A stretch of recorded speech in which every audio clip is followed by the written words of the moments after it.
16वां अध्याय, मैंने पहले ही कहा, सीधा भगवान उवाच से प्रारंभ होता है।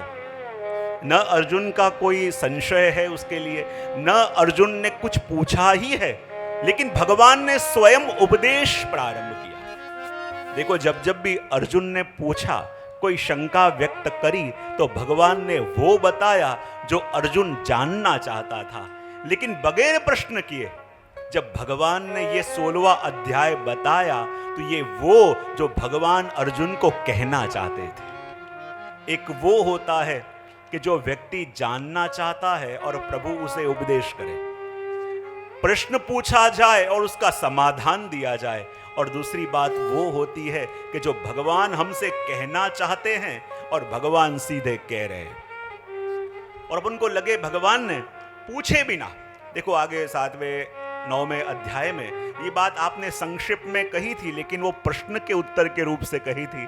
लेकिन जहां प्रश्न अटके, देखो, जब तक अपने प्रश्न मन में हैं, तब तक प्रभु वो जवाब देते हैं जो हमारे प्रश्नों को समाधान दें। लेकिन जब जीवन में प्रश्न शांत हो जाएं, तब भगवान वो कहते हैं कि जो हमें कहना चाहते हैं। और इसलिए भगवान उवाच से प्रारंभ हुआ, और अपन को लगे शास्त्र तो ये कहते हैं कि बिना पूछे कोई प्रश्न का उत्तर भी देना नहीं चाहिए। शास्त्र कहते हैं कि न पृष्ठ कश्चित् ब्रुवान न चान्याये न पृच्छतः। कहते हैं यदि किसी ने प्रश्न पूछा न हो तो सीधे उसका उत्तर देते नहीं है। और शास्त्र तो कहते हैं कि इतनी जगह और इतने स्थान पे, इतनी अवस्था में सीधे उत्तर भी देना नहीं चाहिए। बोले कब? सबसे पहले कहा कि यदि कोई हमसे अभी तक किसी ने जिज्ञासा व्यक्त नहीं करी, और जिज्ञासा व्यक्त नहीं करी तो उसको उत्तर देना नहीं। दूसरा कहा कि यदि रास्ते में कोई चलते चलते जा रहे हो और रास्ते में चलते चलते यदि कोई प्रश्न पूछे तो उसको भी जल्दी उत्तर नहीं देना।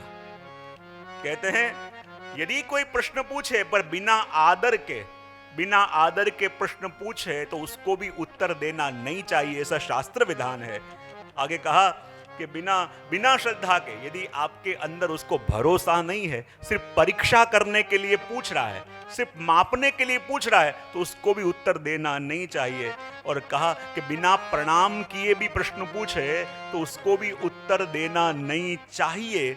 और ये सारी वस्तु बताई और कहा यदि आपको उत्तर पता है फिर भी जड़वत रहना चाहिए, ऐसी अवस्था में उसे उत्तर देना नहीं चाहिए। तो अपन को लगे कि यहां नहीं तो अर्जुन ने पूछा ही है, नहीं अपनी जिज्ञासा व्यक्त करी है, और नहीं प्रश्न पूछा, नहीं अपनी जिज्ञासा व्यक्त करी, तो फिर भगवान ने यह उपदेश अर्जुन को क्यों दिया? तो कहते हैं ना, ब्रूयो स्निग्धस्य शिष्यस्य गुरवो गुह्यमध्यः। शास्त्र कहते हैं कि यदि इतने स्थान पे उत्तर नहीं देना चाहिए, पर शास्त्रों ने यह भी कहा कि देखो, यदि कोई अपना मित्र हो, कौन सबसे पहले? मित्र हो, दूसरा अपना पुत्र हो, तीसरा अपना शिष्य हो, चौथा पति हो या पत्नी हो, और यदि अपन को लगे कि उसका अहित हो सकता है तो फिर वो पूछे, इसकी प्रतीक्षा करनी नहीं चाहिए। उसका अहित होते बचाने के लिए पूछे बिना ही उसे हित की बात कर देनी चाहिए। और यही वस्तु को ध्यान में रख के, यही तत्व को ध्यान में रख के, चाहे अर्जुन ने जिज्ञासा व्यक्त नहीं करी, पर अर्जुन के हित की बात है, इसलिए भगवान ने प्रारंभ किया और कहा कि देखो, अभयम सत्व संशुद्धि ज्ञान योग व्यवस्थिति दानम दमश्च यज्ञश्च स्वाध्यायस्तप आर्जवम। सबसे पहले भगवान यहां देवी सृष्टि के जो भी लक्षण हैं, देवी संपदा का वर्णन कर रहे हैं। और देवी संपदा का वर्णन कर रहे हैं, इसका मतलब क्या है? अपन को दिखा रहे हैं, क्योंकि 26 लक्षण दिए हैं भगवान ने। देवी संपदा के कितने लक्षण दिखाए हैं? 26। अब देखो, पहले जब 100 मार्क के पेपर होते थे तो पासिंग मार्क कितने होते थे? कितना था? 35। 100 मार्क के पेपर हो तो 35 में पास। 50 मार्क का एग्जाम हो तो 20 तक जा। सबसे आखिरी एग्जाम किसने पास करी है? यहाँ और कोई तो है नहीं। कीर्तन वाले हैं, माइक वाले हैं हमारे। 18 में पास हो जाते हैं। यदि 50 मार्क का पेपर हो तो 17-18 में पासिंग मार्क होते हैं, लेकिन यहाँ तो 26 गुण बताए। और जब देवी संपदा के 26 दिखा है गुण, तो 26 में से पासिंग मार्क कितने होने चाहिए? क्या लगता है आपको? शायद 8, 7, चलो आप भी क्या याद रखोगे, 5 देता हूं आपको। 5 मार्क भी मिल गए तो मानो कि हाँ पास हो गए। अब देखो ये 26 देवी संपदा के अलग अलग लक्षण अपन को बताए हैं, और 26 लक्षण बताए हैं, उसमें से हमको देखना है कि अपने अंदर कितने हैं।